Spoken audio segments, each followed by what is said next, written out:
to the HomeTech Podcast for Friday, May 10th. From Sarasota, Florida, I'm Seth Johnson. From Reynoldsburg, Ohio, I'm TJ Huddleston. And from Pickering, Ontario, I'm Gavin Campbell. And welcome to the HomeTech Podcast, a podcast all about home automation, home technology, rebooting your computer for the first time in a long, long time. I don't know. It's been a while. Who needs an eclipse? We just watched Seth reboot his computer for the first time in how many years? Yeah, if you don't get the podcast on Friday of this week, it's because Seth rebooted and he lost all of his stuff. All 7,000 tabs in Firefox. Yeah, not that bad. I think it's time I get a new computer. I think that's what it means. It's time for a new computer. Is that how it works? If you have to reboot, that signs that you need a new computer? Wow. That's how you live in Macland, you know? Yeah. Every time you need to reboot or it crashes, just time to throw it away and get a new one. Yep. Time to send it off to the Macintosh farm, which means over there on that desk where it'll sit there and rot. I say it's going to go to the family member somewhere? No, there's no family members who use Mac computers. So, yeah. I have an old 2016 MacBook Pro that, it's the Intel one though, which worked well up until the point I had to reboot. And then it was getting really slow and sluggish, but the problem was internal, because clearly if you reboot a Mac, that means it's in trouble. And I sent it off, right? There was it had the keyboard, the horrible keyboard that everybody hated. Oh yeah, the butterfly keyboard. Yep. Part of the class action lawsuit. Yeah, one of the keys got stuck, so I sent it off. And they replaced the keyboard. They must have found something else in there, because it came back as the guy at the Mac shop that I took it to was like, I have never seen them replace this much of a computer and not charge you like $2,000. Like, I think for like the $200 repair that I had done for whatever I sent it in for, they were like, yeah, we're cool with that. So, it's basically brand new because right after that I got the M1 and it's been sitting over there doing nothing for forever. Well, it's kind of a terrible time for it to happen, Seth, because you could have bought this Cheyenne supercomputer for $480,000. I mean, I know. What else would you do with 313 terabytes of RAM and 8,064 Intel processors? I mean, think of all the tabs you can keep open with that. It had like 150,000 cores in that. Yeah. Like a perfect Unraid machine. Can you think about like what that would look like? You just be scrolling, looking at your cores, like, here they go. Yeah. I'm only up to 2,000. I got to keep going. we might have been able to update the Mastodon server then. We'd have had enough RAM. Maybe a little bit, yeah. Those are. I think that was one of those node computer things. It was like it's like 4 computers in one chassis or something. No, thank you. I did not need the Cheyenne supercomputer or any parts of it. I'm interested to see what they actually do with it, though, because they bought it for like $480,000, and there's speculation that they can part it out and sell everything for around $700,000. Yep. But I feel like that doesn't leave you much profit after you like move it and everything, right? Like you got to move it all and take it all apart and test it and all that stuff. I don't think it's going to be that much money in the long run. Depends on how fast you turn it around. I don't know. I think this is going to a supervillain's lair, and they're going to take over the world with it. It'll probably go to a Bitcoin miner, and they'll be mining Bitcoin or something with it. That's there you go. The amount of energy it uses probably is more than you'll make. Yeah, exactly. Never doubt the crypto crowd. They'll figure out some way to waste money. That's true. Speaking of wasting money, TJ, have you sent those stickers off yet? Yeah. They went out next week or the week after. I don't know. Talk in the future.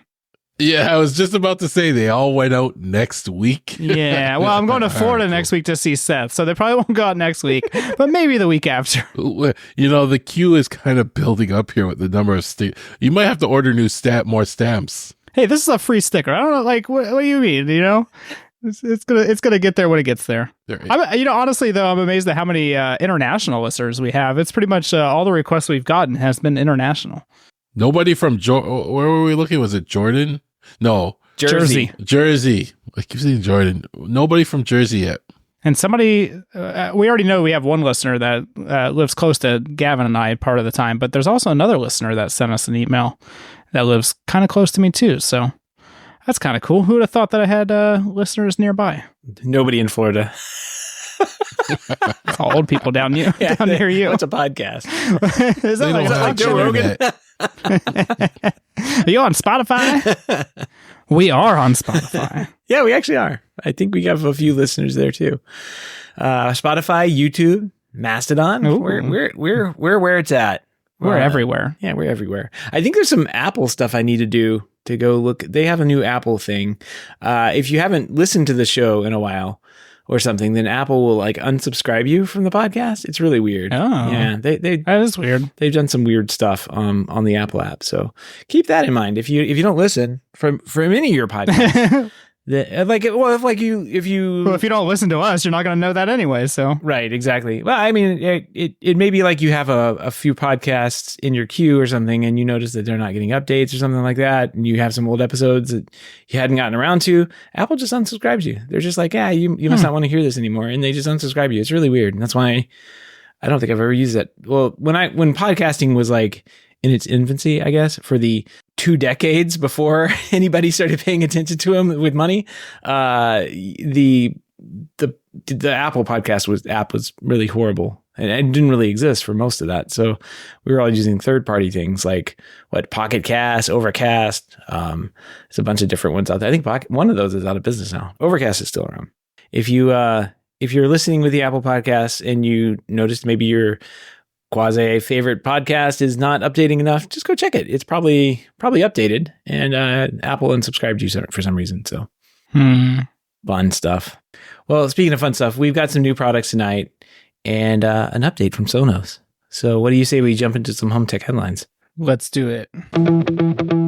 All right, new product from Hisense. This is kind of funny. I noticed Samsung was dropping some of their prices on their picture TVs, and now I know why. Hisense is introducing the Canvas TV, a TV designed to look like a painting when not in use. Priced at $1,000 for a 55-inch model and $1,300 for a 65-inch. This TV offers an art mode with various backdrop options and built-in sensor to conserve energy by turning off. I mean, it's basically a clone of the Samsung. What is it? Samsung picture frame? Samsung The Frame. The Frame. There you go. Yeah, basically a clone of that, made by Hisense, and got a Google TV with 144 hertz refresh rate. I wonder if it's probably not, but I wonder if it's got a better picture than the Samsung Frame. Oh God, I hope so, because the Samsung Frame has an awful picture.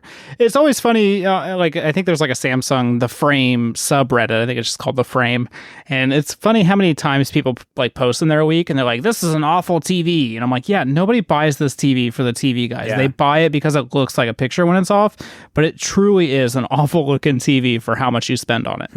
Like if you buy the 65-inch normally, I think it's like $3,000.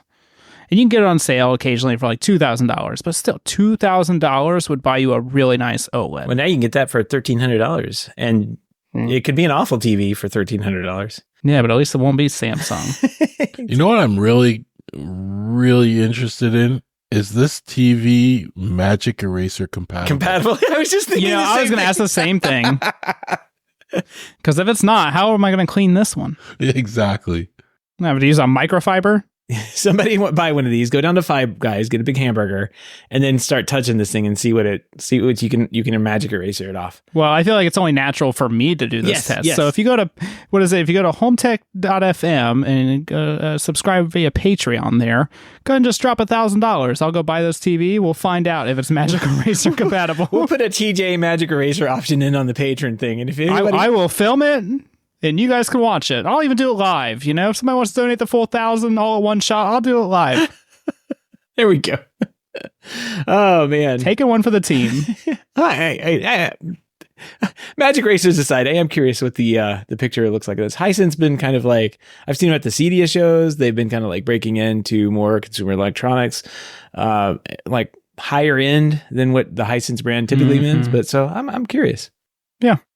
All right, we've got our big Sonos update, the promised update that we had this week. Boo!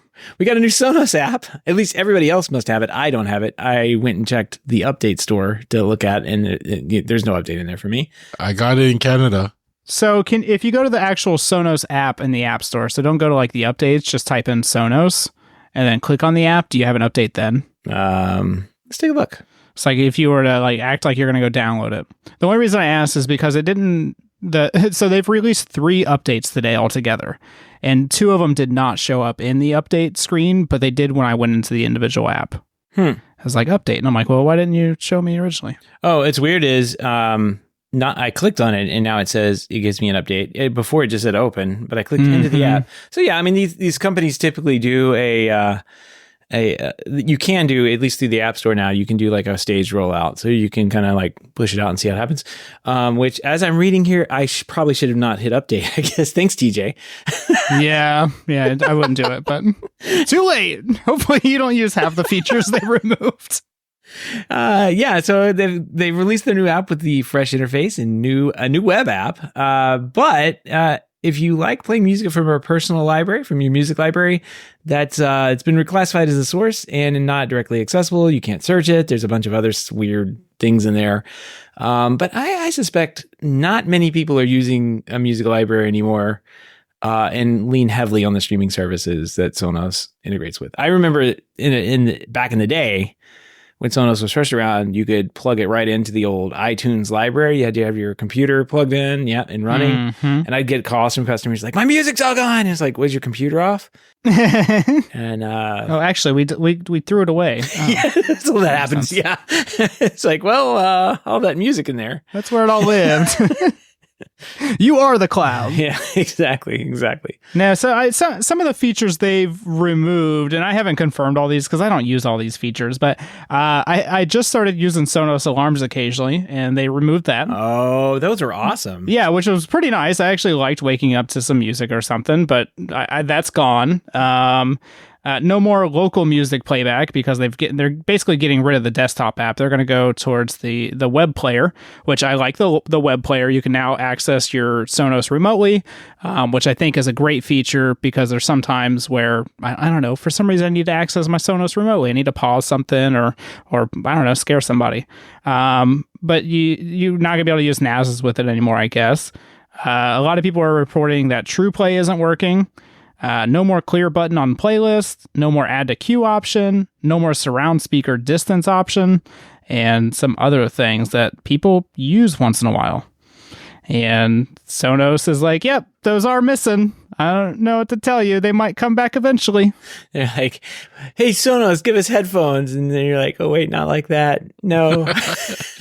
Well, and it stinks because like the app itself, I think, looks much better. And a lot of people are reporting that it actually functions a lot faster. Like it doesn't take as long to load up their system. Even the web player like loads everything up very quickly. And so like I think the app itself looks nice and it looks better. But I don't know, when you get rid of features like that people use, you're going to have some backlash. They got rid of the navigation bar at the bottom, which I'm a fan of. I always hated that navigation bar. And what's weird, I hardly ever launch a Sonos app. You know, I've always used AirPlay on my Sonos. I've never launched a Sonos app.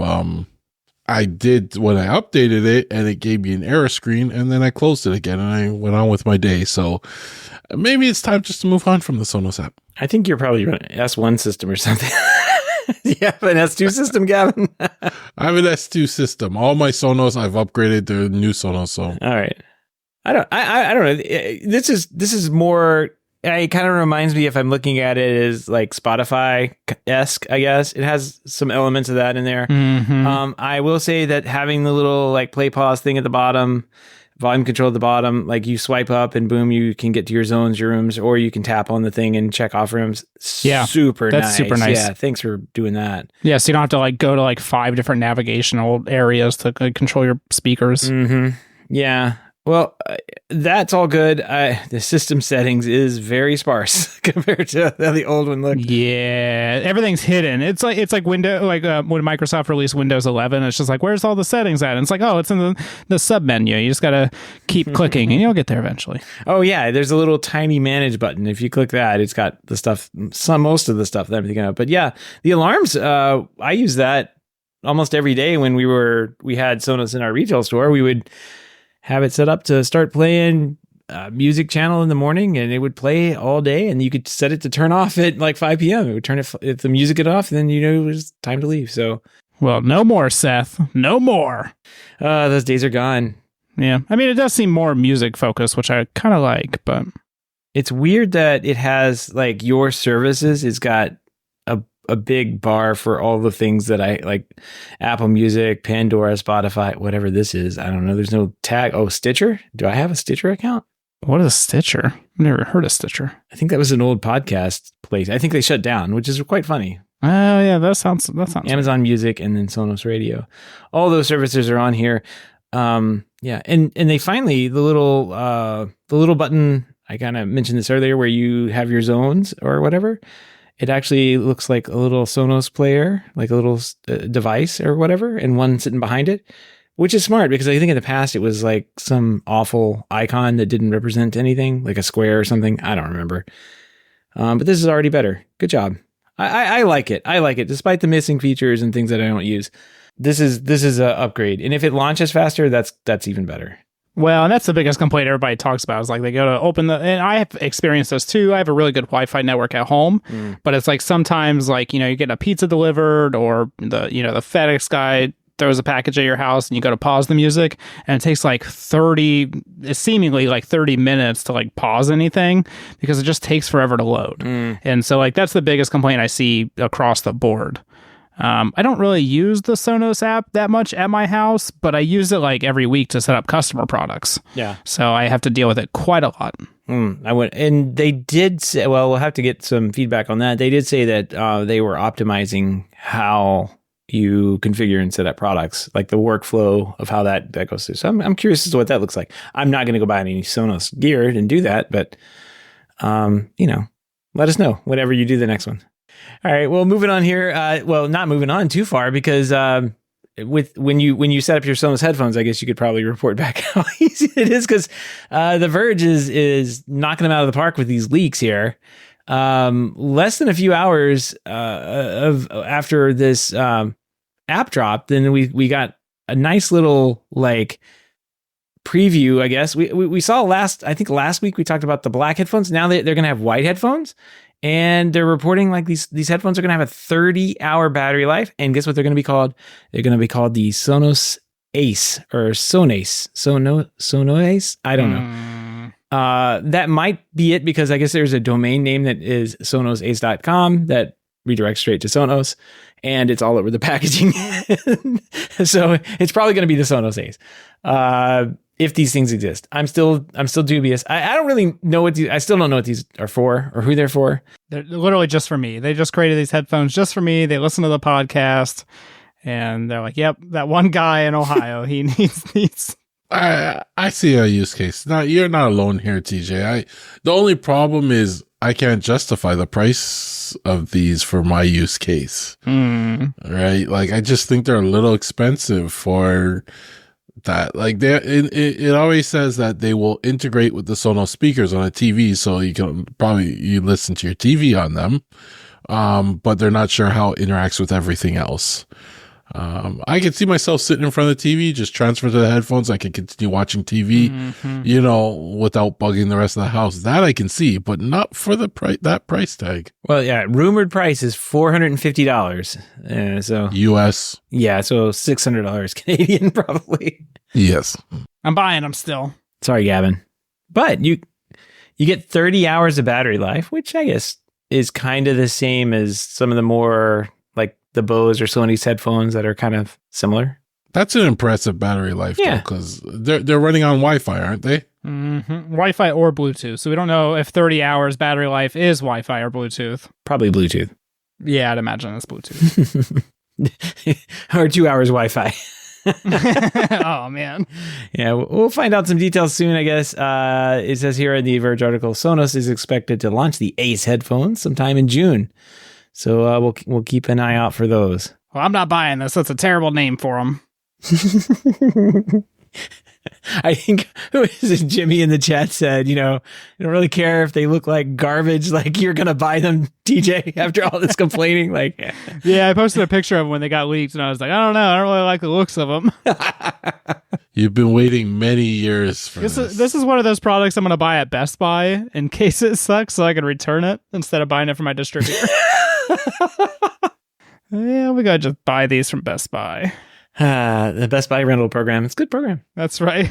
All right. Well, some follow-up news. This came out like right after we recorded the show last week. Josh.ai files a motion to dismiss the Snap One lawsuit over the Ava remote. They filed a motion in court to dismiss the patent infringement on from the lawsuit from Snap One, arguing that the claims should be dropped due to invalidity. I can't even pronounce that word, and misinterpretation of contractual agreements. Basically, they're saying, here's one of the craziest things. They claimed that basically Snap AVs filed the lawsuit, right? That's what happens. And then you go into a phase called discovery, where everybody kind of opens their books and say, okay, this is what happened over here. This is what happened over here. And the lawyers dig through it and figure stuff out. Well, as they were doing that, I guess Josh.ai was like, hey, you guys are saying that we violated these patents, but how do we violate them? And Snap AV was like, oh, no. We said you did. We said you did. And then I guess a few days before they filed this motion to dismiss, Snap AV also went back, or Snap One, I guess I should say, went back and filed an amendment to the complaint and swapped out the lawsuit that they said they were violating and put in another one in. So I'm not sure how that one's going to work out for them, but maybe they'll get that in. But here's a quote from the Josh.ai filing. Snap One's patent claims were so poorly investigated before it filed the suit that Snap could not articulate an infringement contention for one of its patents asserted in the initial complaint. It was only after Snap failed to serve any proper accused instrumentally disclosures. That's a lot of lawyer speak for they didn't do anything right. For the patent per the local patent rules. And Josh.ai complained that Snap dropped its 984 patent claim, only to replace it with another frivolous patent claim is what they have in parentheses. So this goes on. This is an interesting read. This was a 30 some odd page crazy. 73 pages? Yeah, 73. Yeah. 73 page basically is like, hey, drop this lawsuit, asking the court to just basically throw it out. And I mean, basically asking them to throw out all the claims that Snap One had made. It was very interesting reading through this as well. One of the other things that Snap One complained that Josh.ai had done was use the contacts that they were getting from dealers and everything to sign up dealers directly and sell straight to them. And they made it sound like that was a thing in their agreement. And it turns out, maybe, I don't know, I'm not a lawyer, but Josh.ai evidently hired some really good ones. That's not in the contract. In fact, they said that Snap had no problem with any of this. And it was only once co-defendant Ava, a Snap competitor, loaded an app onto its Android-based remote control that Snap accused Josh.ai of the breach. And they actually go through and quote the actual contract language in this complaint, in this motion to dismiss. And it's like, in fact, it says here, we can work with these dealers and bring them on board. The only thing that they did sign was a thing where Josh.ai wouldn't go out and sell to any other distributor. So, it was an exclusivity that way, but not towards the customers. And then here's the kicker quote. This is a big one, I think.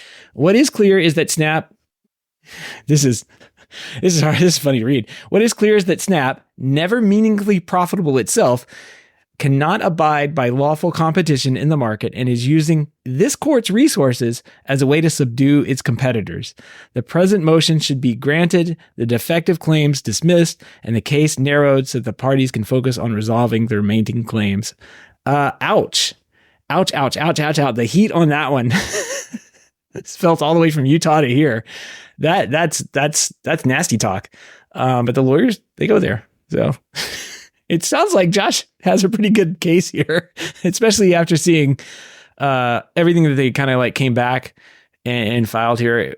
I don't know when this comes, the motion hearing comes up next, but at that point in time, it'll basically be put up or shut up time for Snap One, because they have to defend all of this, dismissal stuff, and we'll see what happens there. The judge may throw all of this out if they've come back with as many things as they had. I think there's probably some small items there. It sounds like there's a couple small items that they're like, we'll go over those in court and see what you say. But most of the case gets gutted completely if all of these motions are thrown out. Like most all of the case at this point. Yeah, I hope Snap AV gets wrecked on this one. Snap One. Snap One, yeah. It's the same thing. It's been Snap AV forever. I know what you mean. Yeah, I don't like them as a company. It just seems like so many weird things happen with them, and I don't know. I just don't like them. Just go away. Get bought by ADI and get shut down in a couple of years.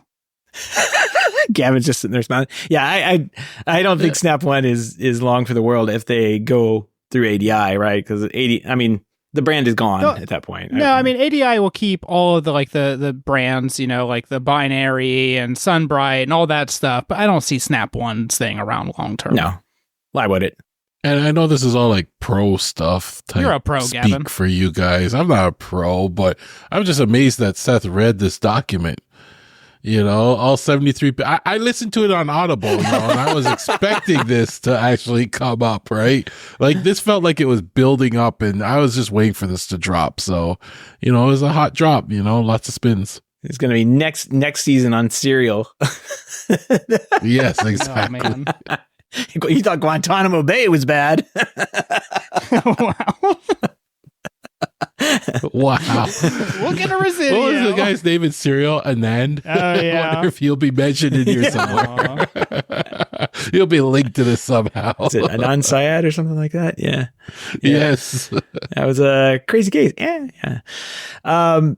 Yeah. Well, we will keep up on this. I'm sure the next case or the next part of this is that motion hearing, and that will be that'll be big news in the industry to see what happens there. That will either Snap One is going to get slapped down, or they're going to proceed forward with this case, and so we'll see what happens. I'm looking so forward to it. I don't know how most of this works. I'm pretty ignorant on a lot of this stuff, but it is like ADI or Residio at a point now where they could just be like, all right, guys, you need to drop this lawsuit, or is it we're not there yet? For what they're doing, this is a drop in the bucket. This doesn't matter. It doesn't matter anything. Like what they're doing is this is I don't think that this would go anywhere. They may get all that would happen in this case is that they would get dismissed, and they would just lose lawyer money. So it's really not that much money compared to what they're acquiring the company for. And at the end of the day, like the management changes over, or they get built into the ADI company.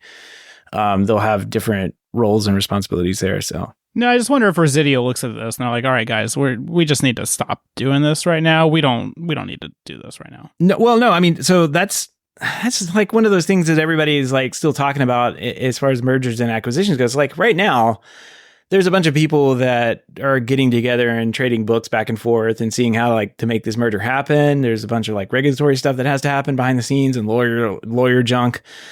But for the most part, like Snap One still has to do Snap One business. They still have to release new products. They still have to go to shows. They still have to so we're going to InfoComm in a couple months, next month. And there's a Snap One booth there. And there's also going to be an ADI booth there. Like both of those companies, maybe. Both of those companies should be there. And they're going to be different companies until the merger goes through. I suspect even at Cedia, there will be a Snap One booth and there will be an ADI booth. And it'll be kind of weird, but they'll both be there. Next year, there definitely will only be one booth, right? And maybe it'll be a big booth or spread out a couple of booths, but it's going to take some time for all that to kind of like narrow down.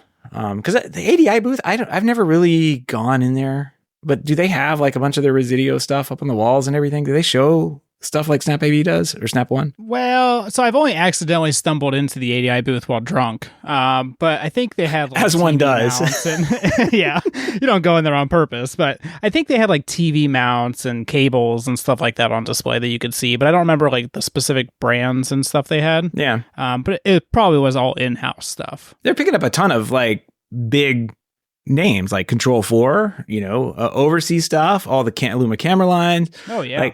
There's a lot of product that Snap One is bringing to the table, or a lot of brands that Snap One's bringing to the table. So I can imagine that those would be not on display, or they would not, they're going to continue to update those lines. There's product roadmaps that are years in advance on those kind of things, and they're going to push them out. So I don't know. It will be interesting to see how that goes. But as far as this court case is concerned, like this is just a small speed bump. It'll probably go away. If it gets, if the acquisition goes through, leadership could look at it, and if this thing is still kind of like lingering and hanging out there, they may just say, all right, get it off the books, and the lawyers will make it go away and they'll settle. That's kind of what I see happening, because it's like it doesn't really sound like they have a case anyway, and now it's just like wasted time and money when you could take those resources into something else. So all the lawyers are going to get paid, and that's what matters, right? And Residio and ADI, they have all this money, and Snap-on has all this money, but at the end of the day, it's still wasted money. Exactly. A lot of wasted money.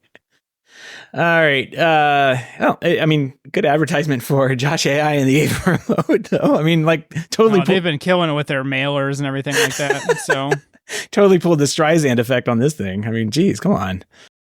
All right. Well, let's talk about something that could make something better, I guess. Homey, the smart home hub, has introduced Moods, a feature allowing user to customize and control smart lights, including preset options, the ability to sync settings across different smart bulb brands with one command. Moods are available for free and Homey premium Homey service, as well as Homey Pro, the 2023 model, and with recent updates. This is kind of cool. This is like a lighting scene across your entire house or multiple bulbs, and it could be like you have. I've seen many, I'm kind of in this situation now. I've got some Shelly lights, I've got some Govee lights, and I can kind of like bring them all together and put them all together in one spot, maybe in Home Assistant, and trigger a scene off that. But this looks like it could be a little bit more, and it integrates all these brands together and like pushes out the commands at the same time. I don't know. Is that what you're getting out of this? No.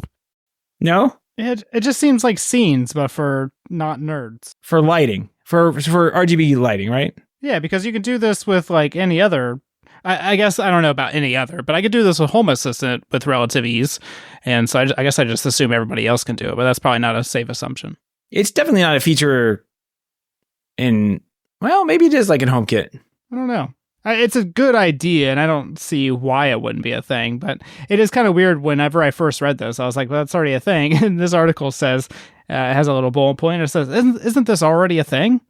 And it's like, yeah, I'm pretty sure it is, but I guess it's just an easier way to set it up instead of like going through, because in the description they say, well, you don't have to go to like individual apps and stuff to like set the lights. And I'm like, well, that's the whole point of having Homey. Okay. Like, yeah. All right. Yeah. Like the hub does that, but I guess that's just an easier way to do it within Homey. Yeah. I don't know if did ChatGPT write this article? Maybe. when I read that section, isn't this already a thing? Then they're like, we know what you're thinking. No, you don't want to. They're basically, if you have a mixture of bulbs, then this will let you tie them all together. Yeah, that's what hubs do. Like, right? I don't know why this is. Maybe it's new to Homey. If you own a Homey, congratulations. Welcome to 2022, right? But I mean, I don't know. Maybe Homey's that far behind. It makes me wonder, what else is Homey missing? The way I read this initially was that it was like those the moods was like the things that you have in Govee or something, where you have like the moving lights, and it would integrate moving lights across different brands, knowing that you had 3 Philips Hue bulbs in this room, and you had some Govee lights over there, and you triggered a scene that is similar in Govee, where it kind of like things start moving around, and it would bridge that over to the Philips Hue. But I think I think this is more like a scene, like you guys were talking about. Yeah, maybe there's more to it. Maybe we just read it wrong, but it just sounds like a scene that they let all these different bulbs sync together. Yay! It's a lighting scene. Look, for us nerds that run Home Assistant, this is like, well, yeah, of course you can do this, but I don't know. HomeTech can do it too. Like, nobody uses HomeTech. Come on. Oh, okay. That's barely even a platform. And if you're stunned with the Madam A and Google, like that's your fault. But I mean, like, I don't think Wink has this built in. Yeah, it's shocking when you start. Can Control 4 do this? Yeah. As long as you use the 2 light bulb brands they support.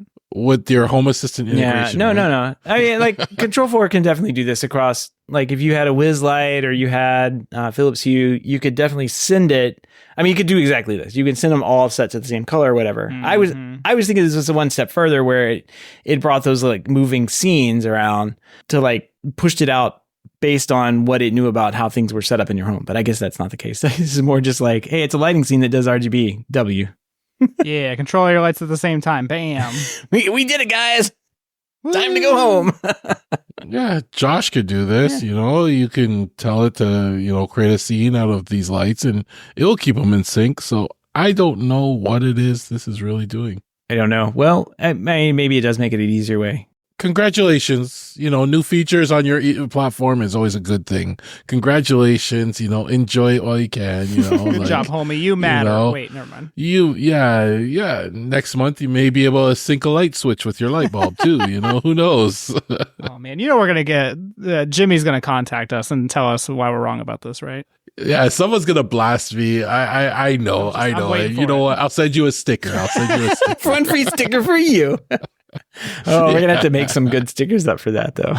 Well, that's why I was waiting to send the stickers out. I gotta apologize with stickers, All right. Well, congratulations, homie. And all right. So this is a sad story, I guess, that we're gonna go into. But ecobee is discontinuing support for its oldest smart thermostats, the ecobee Smart Thermostat and Energy Management System, the EMS. Effective. Have you guys ever seen one of these? Yes, I have. I have never seen one of these. I didn't even know this existed. Never. Oh, yes. They even have a new version of the EMS now, I think. So yeah, but it's for commercial, right? I mean, the EMS system was kind of already for commercial spaces. You could actually lock the screen out and everything. But yeah, this first thermostat, the ecobee Smart Thermostat, I definitely have seen many of those. Over time, because it was actually one of the first smart thermostats, if not the very first. So yeah, Nest didn't come around for another couple of years, I think, 2010. But these thermostats launched in 2008, and they were around quite a bit. They did all sorts of stuff that Nest claimed to. 2011 for the first Nest. 2011. So yeah, a couple of years later. These did a whole lot of things. I had humidity on them. They had all sorts of like HVAC controls. They were done right. These were good thermostats, and they I guess they were discontinued in 2013. They rotated them out for some new things, and now the new ecobee thermostats look like the black square things that you kind of see everywhere. I think they do have the smart SI, which kind of. Maybe if you squint, looks like this thing, but I was gonna say it looks very similar. Yeah, the same like not square but rectangular format as as thermostats used to be shaped. They moved some buttons around, or they added buttons. Yeah, they added buttons. I remember contacting these guys probably around 2009 and being like, "Hey, where's the API?" And I got an email back from the CTO of ecobee saying, "Oh, we're not ready yet. We're not there yet." And then, a couple of years later, probably 5 or 6 years later, they released an API and it still wasn't ready. And some could argue that in 2024, it's still not ready, but here we are. I gotta give a shout out to ecobee for actually supporting it this long. A lot of devices, after 5 years are like, all right, we're done with you. Mm-hmm. We want you to buy something new. Thermostat's a little different, because I guess they don't want high turnover with it. People don't like to change their thermostat, but it's been so long, the icons remind me of Windows 3.1. Mm-hmm. If you've ever used that back in the day, but the fact that it's still working 16 years later is pretty amazing. Yeah. It sounds like they just can't update it to communicate back to the servers. They're basically cutting them off July 31st, 2024, and offering, it's a hard cutoff too. Like they're just not going to work anymore. And then they're offering customers 30% discount on new thermostats to get them replaced and everything. So up to 15 thermostats per customer. So not all your thermostats, but if you have 15 of them or 16 of them.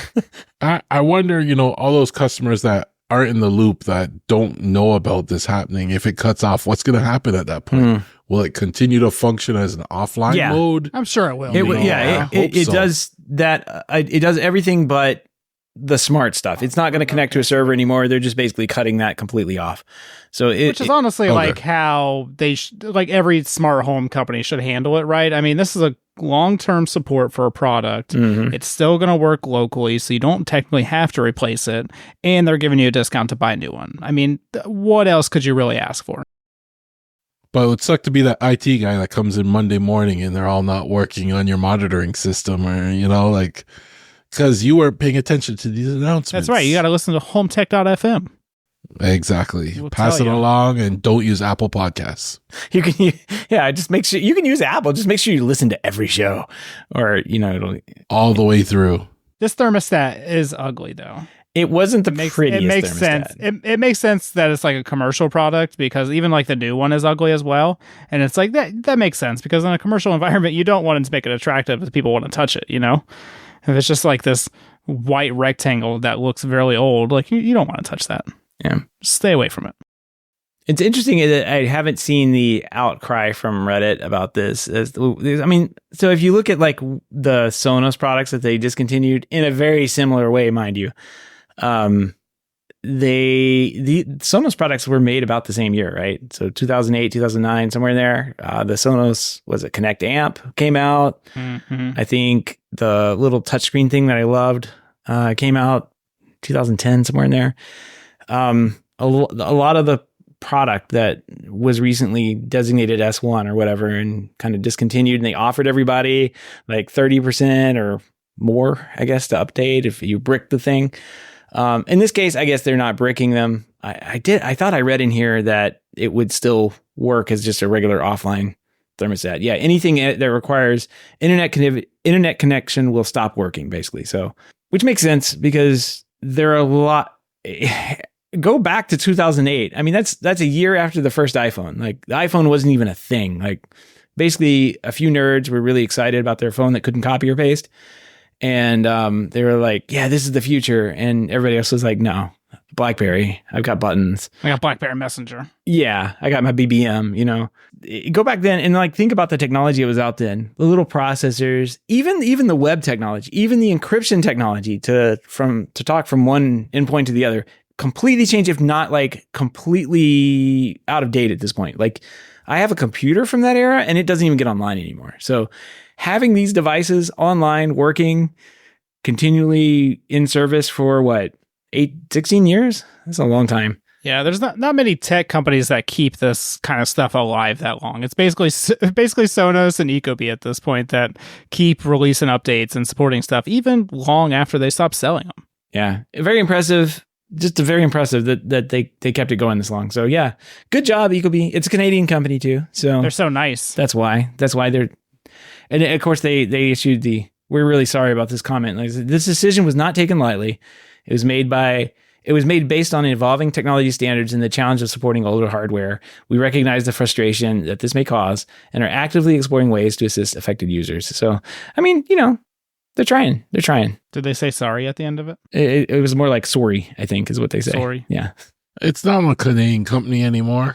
Oh, yeah, that's right. They were bought by Generac. Generac. I would say the core of ecobee is still in Canada. Yeah, they're still all Canadian. Come on. We're not. Once you're bought by an American company, you're not allowed to apologize anymore. That's right. You can't. Just saying. I'm not sure your Things customs change. up there, so I'm glad you told me. Because we're taught, like, you apologize, you admit you were wrong. So That's how you lose wars. We've never lost. Never. Not once. yeah. So don't apologize. That's why we never lose any wars in America. We never apologize. Yeah. Can't lose if you don't admit you're wrong. Oh, man. USA. Just double down. All right. Well, all the links and topics we discussed tonight, maybe not all of them, but most of them will be found over at our show notes over at HomeTech.fm/481. All right, dipping into the mailbag, we got a little bit of feedback from Jimmy, friend of the show, Jimmy. He says, here's a battery-powered millimeter wave sensor. He says his is over the Pacific Ocean somewhere, and will be interesting to see how long the battery is. He linked to an AliExpress, of course, one of my favorite websites in the whole wide world, that and TikTok, and you're never going to take these two away from me, right? This is a $5.05, at least for me. I don't know how AliExpress works for you, but like for me, I can buy this for $5.05, or if I can probably like put it in my cart now and get it for like 2 cents or something like that. I've bought so many things on here for less than $1 that get shipped over and from China, and somewhere in the time frame of 1 week to 6 months. It's amazing, and I love this website because this is such like cheap little products like this. So $5.05. Tuya Zigbee human presence PIR motion detector sensor luminance detector, battery operated, supported Zigbee to MQTT home. They really loaded up with SEO on this one, but it's basically a millimeter wave and PIR and brightness detection for $5.05. That's way better than your than this guy. What is this? The Everywhere Presence One thing still in the box, and then the other one, the FP2. FP2, yeah, the Aquara. Don't trash those yet. I'm not. I'll wait for Jimmy to get his, and then we'll see how bad it is. Well, you can buy it for $5 on AliExpress, or you can go to Amazon right now and buy them for $27.99 with a 15% off coupon. Bam. And you get a Thursday instead of next year. So yeah, that's how this website works. Is basically you go over here and you can buy everything at like whatever the Amazon people paid for, and then get it shipped. But it's not going to ship overnight or 2 day or 1 day or whatever. That's the convenience factor that you're paying on Amazon. So that's the trick. Alibaba, AliExpress, great companies. And this is a step in the direction I wanted to go. I've been waiting for this. Millimeter wave battery powered sensors. I wouldn't put them in every room, but I put them in certain key areas where, I just want a millimeter wave sensor. And this is great. I see how they're saving the battery.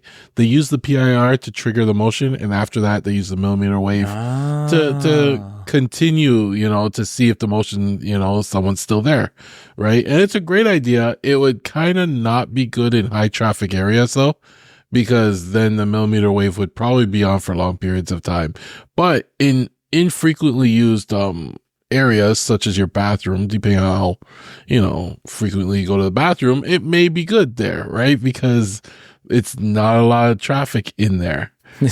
Speak for yourself. I pinged Jimmy and I'm very interested to see what the battery life on this thing is, but it's also the first time I've seen something like this. So I expect in the future, maybe it get better and better, waiting for someone like Aquara to come out with something, a millimeter wave sensor that runs off a coin cell battery. They'll do it if anything. Oh yeah. Just I need more 2450 sensors.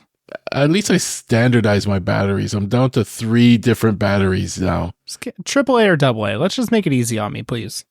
Then you can't have the nice sized, then it makes the devices bigger. It's better than this cord I have dragged across my room everywhere. That's true. Yeah, these are 2 AAAs, it says, right? Yeah, 2 AAAs. I'll take a sensor with D batteries at this point just to get rid of the cable. put 3 D batteries in there. It's true though. Yeah. You could design a sensor with D batteries and, a 1 D battery, and yeah, it would be one. Nice. No, actually, 5 or 6 of them, like your shades. Yeah, I need it to last a while. Wow. No, yeah. In that case, no. I think it's like 14 for some Lutron ones. D batteries? Yeah, well, I think most of them are like 7 D batteries. It's a lot. My Hunter Douglas is 12 AA's. Yeah. Yeah, I stock up on those. Whenever I think I sold like 50 shades and I had to get like 150 batteries. Were they all gray? They were all gray. We were all thinking that. We were all thinking that. But that's a different podcast. Yeah, we're not here for that. Yeah. It's HomeTech After Dark. That's right. You can subscribe to our Patreon. With all my curse words. Yeah. You thought you knew what 50 Shades of Grey meant. Now TJ's going to show you this office complex that he installs shades in. We're going to sell advertising to Lutron. Do we have a pitch for you, Lutron? Yeah. You're a family company. We're a family podcast. Let's talk about it. What do you know about BDSM fan fiction? Oh my God. Because they use your products in all of them. All right. Moving on here. Too good. $5 Alibaba. Hopefully we find out, what this is like. So, or AliExpress. So. Let us know how they are, Jimmy. Let's see. So more on the Lutron side of things. We've got a message from Ty, friend of the show. Ty. He also says, I want to start a fight. He says, which is better, Control 4 or Lutron Radio Raw 3 lighting system? And I kind of have an opinion on this, but I'll let you guys go first. DJ, we'll start with you. Which one's better? Well, I don't like Control 4, so I'm going to go with Lutron. But I don't know. Lutron, I think for me, is just like one of the gold standards for lighting. I don't think they have every product in general. But I think Lutron is always going to be a safe bet for something that's going to work and it's going to be reliable. I go into houses that are, 20, 30 years old and they still have Lutron stuff that's working fine, you can't buy replacement parts for it, and you basically have to upgrade the whole system for a couple $100,000 sometimes. But it still works, and works just fine. So my vote is going to be on Lutron pretty much all the time. Gavin, any opinion? The one I can buy? You can buy them both. They just come up, The one I can afford. Is there a difference there? I don't know. Honestly, I don't really have an opinion in this, but I hear people rave about Lutron. Yeah. All the time. I don't really hear people talking about Control 4. Yeah, I would say, look, Control 4, both of them are dealer exclusive brands. At least these two products we're talking about. We're not talking about Caseta. We're not talking about, a Zigbee light or anything like that. This is not something that you'd be able to go buy at Amazon or something like that. Maestro, I think, is the other thing I'm thinking of. These are both sold through dealers who set them up and everything. And I think with the answer to this is like, well, it really depends, right? Like Lutron's always a safe bet. It's kind of like IBM. Like no one got fired for buying IBM or whatever. No, it works with everybody. Yeah, Lutron, exactly. It'll work with everybody. I think even the Raw 3 now works with, or maybe it's an add-on thing. I don't know. The Raw 3 has has like the works with HomeKit and all the other stuff. Maybe it's even Matter now. Yay. That would definitely, if you're just looking for strictly a lighting system, that's the way to go. Control 4 is less of a lighting system, but more of a home automation system. And so you got a home automation system that also does lighting. And again, it all depends on what you want to do. If you want to have somebody come in, set something up and never change it, Control 4 is probably the way to go. With Lutron, I think it's very similar. The Raw 3, at least, you won't be able to change very much on those things, but you will be able to utilize like keypad presses and that kind of thing, maybe over in Home Assistant. I'm not sure. I think they have a new API now with that one that doesn't like sync up. So I have to go look that up, but I don't think you could go wrong either way. They mostly cover the bases. I will say that Control 4, I mean, I have them in my house, all of their keypads and everything, a little less refined. Like they're a little cheaper feeling. They are ugly. Yeah. Well, they're ugly. They actually have a new type out now that's not like the bulbous button that they used to have. Yeah, because that was like the paddle was like a bulbous or weird shape, wasn't it? It wasn't like a flat paddle like you're used to. They have basically a keypad. Like I could go buy them now and swap out all my keycaps and everything, and it would change it over to this different style that they have that actually does look more modern and nice. So I think either way it's fine. And I think with Lutron, especially the Raw 3 line, like this is what I do appreciate about Lutron. I don't think you can go as far with Control 4 now, but it's certainly easier than it used to be because they have some like down market products that are less expensive. Lutron, you can match your non-automated stuff with your automated product. So like if you had some light switches on a wall or something and you wanted this one to be automated, but you wanted the next one over to not be automated, maybe it's just like cabinet lights or something that you always want to leave on or you don't want to automate, like the finishes all look fine. So, and all look the same. I think that's probably the biggest advantage that Lutron has. Like they're two different products, but that always impressed me that I could have the same finish, same look and feel for this product that is not automated sitting right next to one that is. And especially as a dealer going in and selling something, like I could sell it to a builder and like, hey, we'll automate everything, put Lutron in everything. And then when, it all looks the same. It all looks contiguous across the house. You can't really, at the time, I don't think you could do that with Lutron or Control 4. I don't think you can do that in the same manner with Control 4. I don't think they have dumb switches. Yeah, it's kind of why I like Lutron shades as well, because you can buy the automated ones and the regular ones. My opinion is they're two different things, and you can't go wrong with either one. Just depends on what you want to do. So if you want an automation system and TV control and AV control, Control 4 is probably the way to go because Lutron's not going to do that for you. But if you want a solid lighting control system that can be integrated with another automation system, Lutron is a good way to go too. Hopefully we answered a question here, or at least upset some people. Yeah, there was no fighting, though. There's no fighting. He wanted to see a fight, though. Yeah. He wanted to see a brawl. We're peaceful here. Send them a sticker. I don't wear brawls. Send them a sticker. All right. Well, pick of the week this week. It has to be this adorable little screen that Morton posted in our Slack chat, the hub. I knew you were going to pick this. Oh, come on. How could you not pick that? He even put on the screen, "Hello, HomeTech." A graph. I mean, and there's a graph. Yeah. He made graphs just for me. Yeah. Once I saw a graph, I was like, "Oh, Seth's gonna love this one." Yeah, I mean, he went all out. He put all sorts of graphs on there and like line graphs and everything. I even made a graph just that shows my excitement in graphs, like based on like the number of graphs and then like how much excitement I had. So I gave you that. And then, it's a little Raspberry Pi looking thing, I guess. It's got an e-ink touchscreen attached to it. And I guess, there's graphs involved. So he's got to have this hooked up to Home Assistant. Is that what he's got it on? Whatever he's doing it on, it's pretty cool what he's doing. He's displaying anything he wants basically on the screen. It's Home Assistant. Probably is Home Assistant. Yeah. Yep. He says it was inspired by Displayo, and it also has the touchscreen. So we'll put a picture of I don't know if I want to put I'm going to put the one that says hello to HomeTech.fm or the one that displays the awesome graph. I don't know. Well, obviously the graph one. Which one can I put? Yeah. It's really cool. And he has a little video of it too. Maybe we can figure out how to put that on the show notes. Is that battery powered too? Because I don't see a cable. No, it's a USB cable. I don't see the cable though. You never see the cable in the advertisements. Because in the graph one. Oh, well, because it doesn't matter. You can unplug it and e-ink will have the ink stay on the screen. Oh, genius. Why is the temperature? Exactly.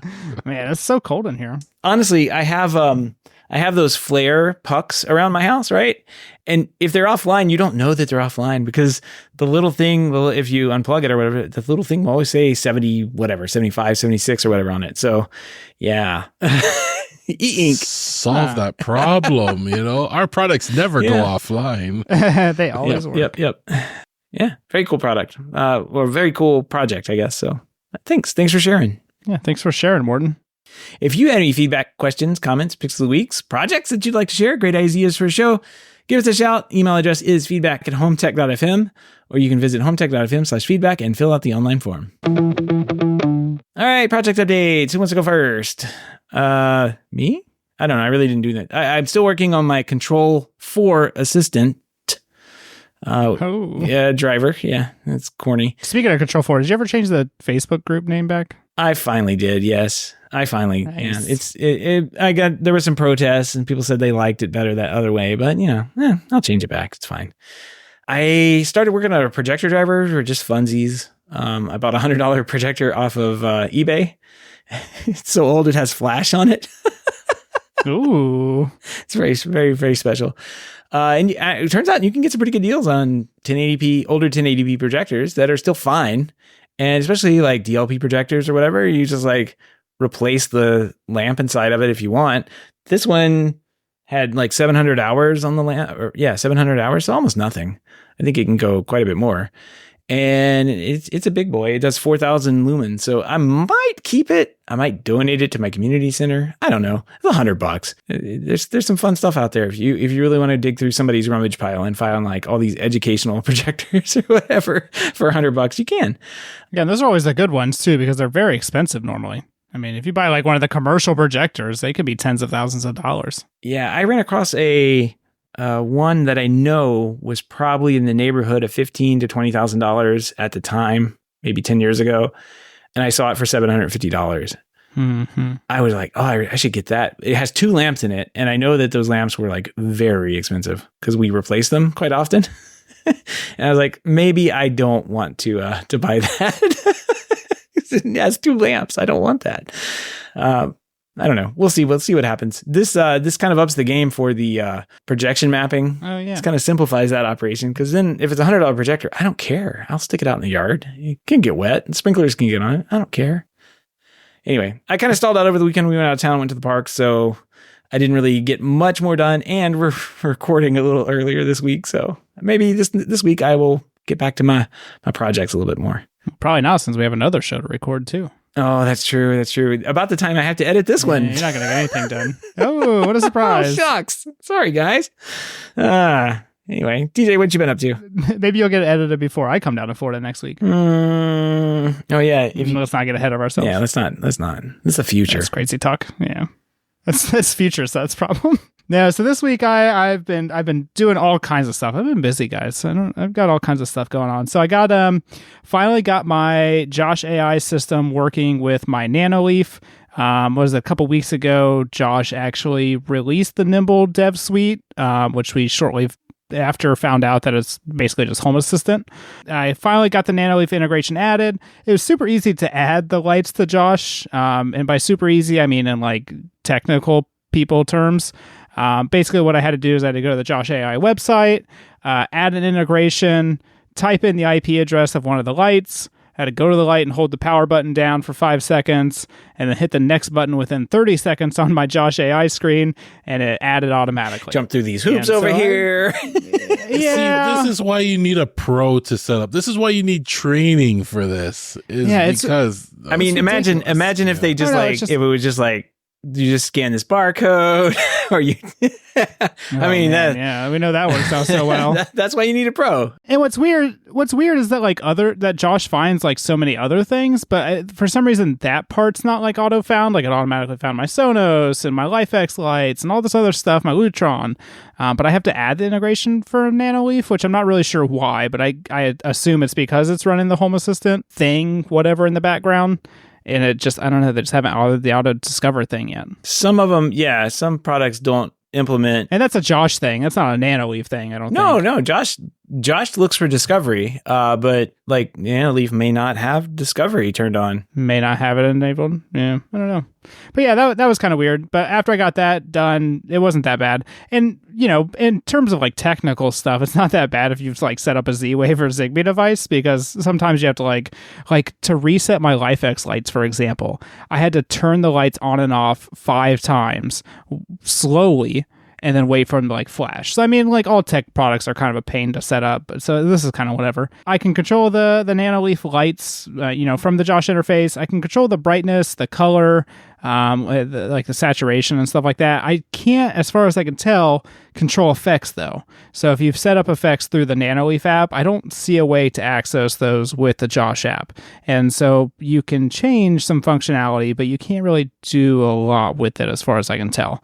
So I'm not really sure why you would want that in the grand scheme of things, because you would still have to have the Nanoleaf app in order to like configure these. And so, I don't know, maybe I'm missing something. Maybe they're going to update that eventually or something. I don't really know. The voice controls with the lights work great. I mean, there's no issues there. It's very responsive. The app works really quick with it as well. So, I mean, I don't notice any speed difference between using like the Nanoleaf app and the Josh app to control my lights. And so that's pretty nice. Sometimes there's like a little lag or delay on some of that stuff. I would assume they're going over, I guess since it's the IP address, they're working locally then. So that probably makes sense why it's so fast then. But yeah, I mean, it pretty easy setup. I've got the Nanoleaf TV backlight, which I think they call the 4D. I've got the hexagon panels, and I've got the lines all working through Josh, and they seem to be working fine. So definitely a good integration. It's weird to see these professional products come out with a support for like the DIY products like this, but I guess you definitely need to, because the homeowners that I deal with, they're going to buy stuff off Amazon. So you're going to have to integrate with this stuff. Yep. Yeah, I just looked at the Home Assistant integration for Nanoleaf, and there's no real discovery API, or I'm not seeing any discovery thing on there. So you kind of have to do the same steps you went through. That makes sense. So that's Josh. I also, did we talk about it last week? I ordered a robot lawnmower. I think we did. You said it was arriving Friday, and then we've been talking about it all weekend. Gavin's been like, I wonder how the lawnmower is going. And TJ is just crickets. Nothing. So what's going on? Nothing. Yeah, you haven't heard anything. I'm busy working, guys. I've got projects coming out the wazoo over here. Oh my gosh. But it's been nice. So I got the Segway Navimo i110N. The app setup was super easy. I mean, thank God. I thought you were going to say, I've been working and I haven't set this up. Like, I thought that's where this is. Oh, no. I'm not you, Seth. I have a 30-day return window to Amazon, so I have to set it up. Mow my lawn for at least 30 days. I'm not rich. I don't just let new products sit on my desk for 5 years. Has it run over your LifeX lights at all? No, they're in separate parts of the yard. Oh, okay. I don't know if I would trust my robot lawnmower to be in the front yard. I feel like somebody would just take off with it. And you can't lock it. Oh, we're getting ahead of ourselves, but you can't lock it down without buying their stupid 4G module. And so like in the app, there's an option to like set a pin. And that way, if somebody walks off with it, they can't set up without the pin. But guess what? You can't do that without spending $150 more. To set I'm not sure how that makes anything sense. As far as I can tell, yes. Wow. See, Seth, we don't live in neighborhoods like you live in. Like, our stuff gets taken. You know, my what $400-500 lawnmower has a pin code though. Like, okay, so hold on. So it does have I can set a pin code. I must have set it up during the setup, but I can't set up anti-theft. If I want to set up anti-theft, I have to buy the Navimo Access Plus. Okay. Which is $150. And you need their 4G module or something for that. Yeah, so it's like an all-in-one. It sounds like an AirTag would work. Yeah, so I'll just, get an AirTag. But I guess this would just lock you out so you can't actually set it up, but I don't know. I'm not really worried about it. It's going to sit in my backyard because I don't want anybody to steal it anyway. Right. If somebody climbs over my fence to steal it, I think we got bigger problems. I got it set up though. One of the things I was kind of annoyed about though is like we have a fence, and one of the reasons I didn't want one of the robot lawnmowers with a guide wire is because I'm going to use them in the backyard. I have a fence. I just want it to go everywhere that the fence is, or within the fence, right? And it's kind of cool. Remember that robot lawnmower that you drove around with like the controller or whatever? Yep. You drive this robot lawnmower around with your phone to show it the boundary map. And so it's kind of cool. You get a little remote control robot lawnmower to set up the maps and the boundaries and stuff. So that's kind of cool. But I just want it to go everywhere. Like everywhere there's grass, just go cut the grass for me. Like all our garden beds are in raised garden beds and flower pots and stuff like that. You're not going to cut anything that I care about. But there's not an option for just cut everything. You have to just go set it up. Just go. Yeah, go. I don't care. If you can cut it, go ahead and cut it. Enjoy yourself. Yeah. But I put it through the test, man. As soon as I got it, I haven't cut my grass in a week, and my backyard grows pretty fast. And so I bet my grass was probably like 3 to 4 inches tall. And I just let it go, and it cut everything down without a problem. It didn't get stuck once. Nice. It did get stuck once, but it corrected itself. I don't know if this is a common feature. This is literally the first robot lawnmower I've ever had. But it got stuck, and what it did is it basically just like turned both wheels at the same time forward to try to get unstuck. That didn't work, and so it spun one wheel in reverse, and it got unstuck, and then it just kept going. So it seemed like the auto, unstuck feature worked out pretty well for me.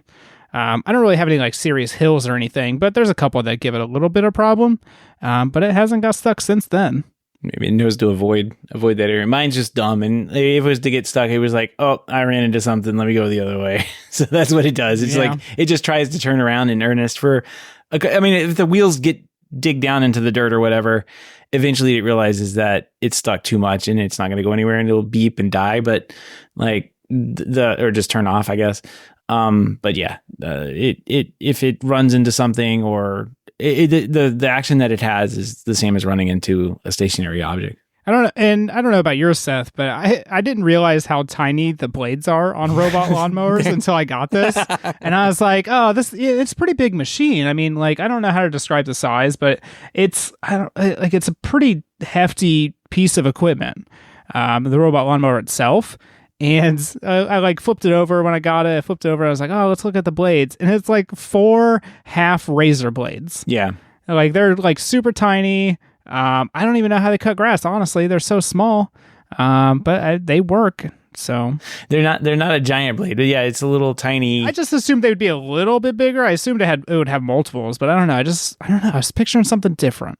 That's funny. No, you have to go ahead and change them. Yeah. Once every week or two. Depending on how much it mows. Yeah, and the app gives you like, I don't know how accurate the app is, but they give you like a battery life percentage on like the blades and when you're supposed to like clean the lawnmower too of like all the grass clippings and stuff. So yeah, that's kind of cool. The only annoying thing was, so I bought this one specifically because it had the GPS and the RTK Plus vision. So that way you don't have to bury the boundary wire. So traditionally, robot lawnmowers, you have to bury the boundary wire around where it's supposed to go to, and then it basically just like bounces off like a rudimentary robot vacuum, right? It just goes to the one spot, and then it comes back, and that's how it does it. And one of the complaints with the boundary wire ones, and not a specific brand, but just in general, is that it wouldn't really cut in like a good way. And so it would just it'd go and it would bounce off the line or whatever, and it would go a completely different direction. And so it was never cutting your grass in like a common sense way, like you would normally cut grass. This one seems to do a pretty good job of that. Haven't had any problems with that, but placing the GPS antenna was annoying. It's got like the separate GPS antenna that you're supposed to stick in the yard, and it's supposed to be like 2 meters from the house. It's got to have like a perfect eyesight of the sky. And so I had to put it completely different place than what I was anticipating. When you're driving it around to do the mapping, it kind of checks for cell signal and tells you kind of the best place to put it. And all the places it recommended was places I was not going to place it. So, because I'm not running a power cable all the way to the other side of my yard for a robot lawnmower. So I got to set it next to the house. It seems to be working fine. It hasn't had any connectivity issues or anything. So far, I would recommend it. Yeah, that gets it down to the centimeter accuracy local GPS thing. It's kind of nice. Yeah, and I like that because I don't want to deal with the boundary wire and stuff. So we'll see how it goes. Yeah, I will say the boundary wire is probably the suckiest part of mine because right now, I forgot about this, but the other night I let Clippy loose into the yard after it was able to charge, and something happened. I don't know, something's moved or something happened, and the boundary wire, like when it's on the charger, Clippy's like, I have lost the yard. I don't know where the yard is. And I'm like, how can this be possible? Like there's no errors on the boundary wire. Like you can see if it's cut, there's a red light and it's got a blue light. So it's like, how can you not know that you're sitting right on top of the boundary wire? It's like, nope, I'm out of the yard. I give up and it won't do anything now. So I got to go figure that out. I forgot completely about that. And I went to go turn Clippy on to make him go do something while we're sitting here talking. He thinks he's outside the yard right now. Yeah, it's kind of like the robot. It's kind of like the robot vacuum. I was not going to buy a robot vacuum until it could auto empty itself. And so I need my robot lawnmower just to drive itself and leave the boundary wire out of it. Yep. There you go. Just use your eyes, robot vacuum. And then we started on our pantry remodel. We're adding a pantry into the corner of our kitchen. And so I was like, well, since we're going to build out this pantry and everything, I might as well go ahead and just tear apart all the walls so I can, re-insulate and run some new electrical and stuff. So I ran some 20 amp electrical, some 12-2 wiring around with 20 amp outlets and breakers. That way we can plug our freezer in and stuff like that. Ran some new 20 amp outlets for the kitchen. My kitchen is so janky. The whole house electrical is pretty janky. So one outlet in the kitchen was on one circuit. Another outlet is on a different circuit. And then the other outlet is on a completely different circuit as well. And then I found hidden electrical wires in the wall, like just electrical tapes together, just shoved in the wall. Not passed through a stud either. Like it was just they stapled it and then just mudded over it with drywall. So it's a good thing that nobody wanted to hang a shelf there or a picture or anything, because they would have had a really bad time. But as we were tearing apart the pantry, I found some old termite damage. Ouch. And so it doesn't look like it's been active for a while. Like I didn't see any live bugs. It just looked old. I've never seen termite damage until this incident. It just looked like old damage. But it was like my whole, we're removing this window that the pantry is going to basically cover now. And so it's basically all around that window. And so I'm kind of glad that I took apart the kitchen, because I was able to rip all that out and put new wood in, and it's a lot better off than what it was. But I've never seen just like wood 2x4s just look like cardboard. It was so weird. Like I was looking at it, I was like, man, that looks like wood, but it doesn't look like wood. And you just touch it and it just falls apart. Yep. That's crazy. The hungry bugs. Yeah. What you posted, you sent some pictures to us. It looked pretty old. So as long as you don't see bugs scurrying about, then you're all right. But that definitely looked like old damage. Yeah, I didn't see any bugs, and when we bought the house, we noticed some termite traps around the house, and I don't know, a realtor or the inspector or something asked the previous, the home seller if they had known of anything, and they said they didn't know of anything recently. They just did the traps to be proactive, and so I'm assuming at some point somebody had termites, and so they just kept the traps active. Right. But yeah, got that going on. Supposedly it's going to start getting drywalled Thursday, so hopefully my house does not look like a construction zone much longer. You guys are ambitious. Yeah, busy, Seth. And I'm coming down to see you next week. I went to the theme parks and broke my lawnmower. Meanwhile, TJ's tearing apart his house, installing circuits. That's right. Gavin's tearing apart his backyard. Yeah, Gavin, what do you got going on? Oh yeah, my backyard right now it just looks like a whole bunch of piles of dirt out there. A lot of feature creep going on though. So like it started with That happens. yeah, it started with one thing, and next you know I'm rerouting drains, redesigning irrigation, layout, running conduit, and like a couple other things later, and now I'm looking at replacing my whole electrical panel. So I mean it started as a backyard renovation, but it's slowly growing. But as everyone says, it will be worth it in the end. Like I just don't know if it will end. When that's just say when's the end? I'm not seeing it yet. I may see the end, like come towards the weekend when, we get all the base in and everything and we run all the lines and everything. But, the brick's not coming till next week. So that's keeping me busy this week. Like it's just insane, but we have a good team working on it and, working away. But the one cool thing, well, to me, it's cool. To other nerds in Home Assistant, it may be cool. To 99% of the people, they probably won't even care.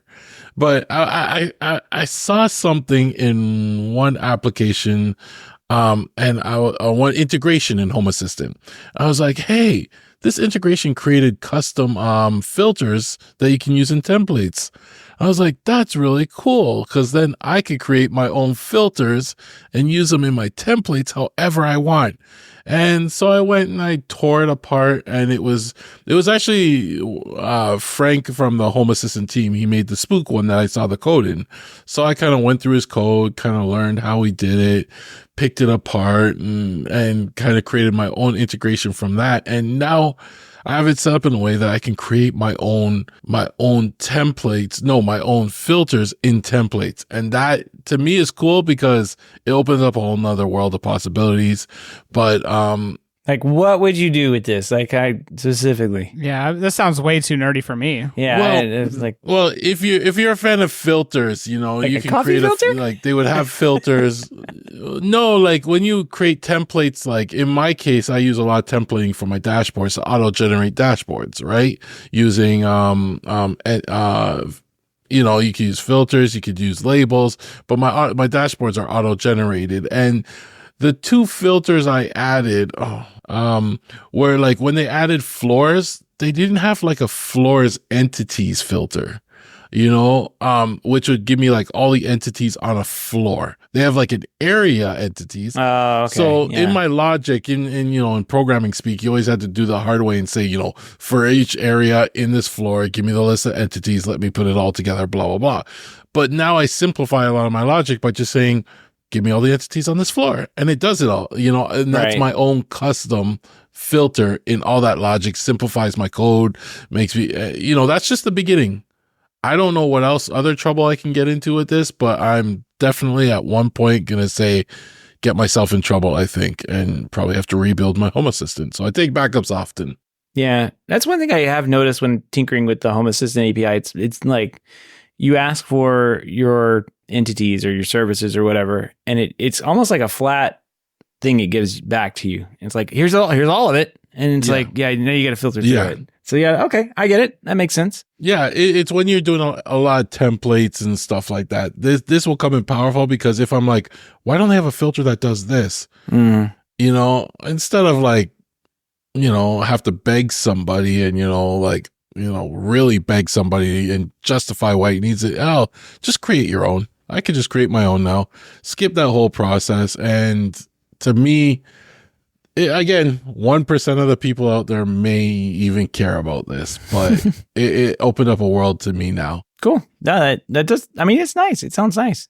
I mean, as long as it's one of those. Okay, so I've been kind of doing something. I would say this is like work related, but I don't know. It helps with other stuff that I'm doing, like messing around in VS Code. There's all this stuff that all the VS Code is basically an editor that Microsoft made a couple of years back to kill off Notepad++ and everything everybody else was using at the time.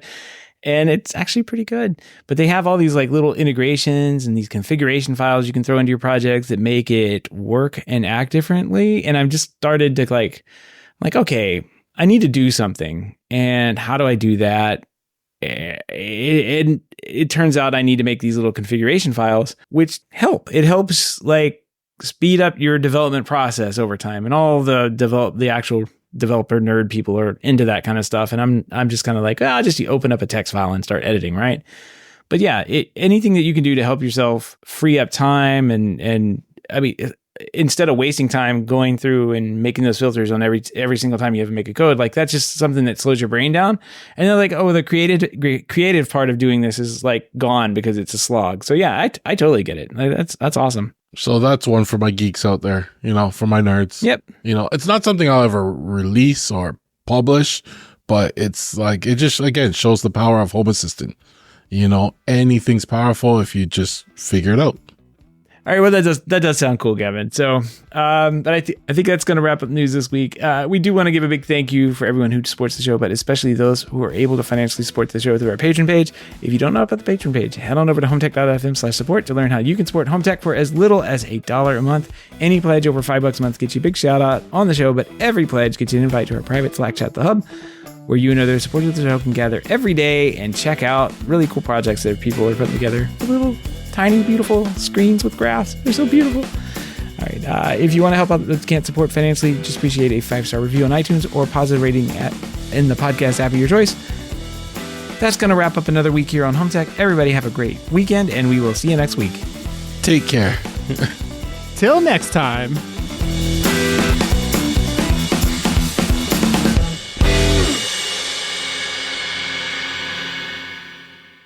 What is that? I just ran across that and I'm like, why would someone steal our logo? I kind of made it from the Squarespace logo creator. 2010 or something, whatever. Oh man. Why would Seth steal his logo? Our logo's AI generated? Well, it was before AI. I was like, let me find a home icon. Okay, what do we call it? HomeTech. We need a new logo now. Hey, we probably got to wrap this up. I got tornado sirens going off. What? Oh, what? Geez. Things you don't hear all the time. All right. Well, let's do a speed. TJ, if you just want to say till next time, or I can just get it from last week. Yeah, I was going to say, we have tornado watches going on. The sirens are actually going off now, so I probably should go somewhere. All right. Yeah, go take care of yourself, buddy. All right. Bye. Yeah, good see you guys. Bye. Later. You should integrate that into the show ending somehow. TJ had to leave us for a tornado warning. That's wild. He's just like looking around. I'm like, what's going on over there? This is why I like Twitter, because I can actually, breaking tornado on the ground in Ohio. Yep, there it is. This is why I like Twitter, because you can kind of search for live updates like this. What, are you saying there's no search on Mastodon? That's weird. Yeah.